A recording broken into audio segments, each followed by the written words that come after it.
এই জন্য দুনিয়ার থেকে সবথেকে বড় সুইটেবল পারসন হলো তারা যারা জীবনে চলার পথে ভালো একটা বন্ধু বাছাই করতে পারছে। কারণ সঙ্গী গুণে লোহাও জলে ভাসে, কতক্ষণ ঠিক কিনা? এক টুকরা লোহা যদি আপনি আগুন পানির মধ্যে ফেলে দেন, এই লোহার টুকরাটা পানির মধ্যে ডুবে যাবে। আর বিশাল বড় লোহার একটা জাহাজ যদি আপনি কর্ণফুলী নদীর মধ্যে ভাসিয়ে দেন, দেখবেন পানির উপরে নৌকাটা ভাসতেছে, স্টিমারটা ভাসতেছে। কারণটা কি? তাকে অনেকগুলা লোহার সমর্থন দিয়েছে, তারা অনেকগুলো লোহা তাকে সাপোর্ট দিয়েছে। এই জন্য এক টুকরা লোহা পানির মধ্যে দিলে লোহাটা পানির নিচে চলে যায়। আর লোহার তৈরি বিশাল একটা জাহাজ তাকে পানির নিচে যায় না, ভেসে থাকে। একমাত্র সঙ্গী গুণে লোহাও জলে ভাসে।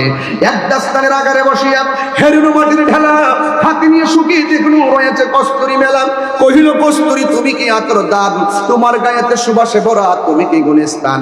কহিল কস্তুরী অসব কিছু নহি আমি অতি নিচু মাটি, ফুলের সহিত থাকিয়া ওহার সুবাসে হয়েছে কাটি।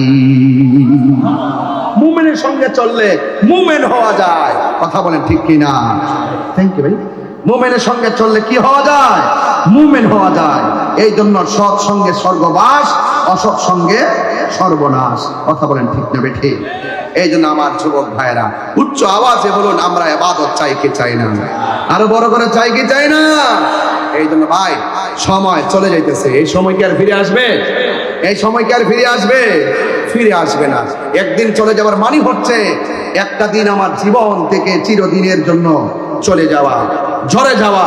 এই আয়াত এই সূরার মধ্যে দেখেন আমার আল্লাহ পাক আরেক কয়েকটা আয়াতের পরে কিন্তু আল্লাহ পাক রব্বুল আলামিন বলে দিয়েছেন, কি বলছেন? ওয়াল্লাযীনা হুম আলা সালাতিহিম ইউহাফিজুন, আর যারা নামাজটাকে হেফাজত করে, শুধুমাত্র যোহর পড়লাম আসর পড়লাম না, না, 5 ওয়াক্ত নামাজকে পাহারা দিয়ে রাখতে হবে। আযানটা মসজিদের মধ্যে হয়ে যাবে।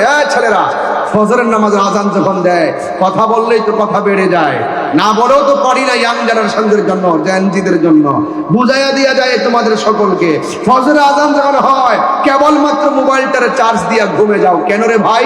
তোমার তো দরকার ছিল ইশারের নামাজের পরে একটু মোবাইল টিপো, এরপরে ঘুমায়া যাও। আমার ফজরের আযান হবে, আমাকে উঠতে হবে, মসজিদে যেতে হবে, এটার জন্য তোমার ঘুমিয়ে যাওয়া উচিত ছিল।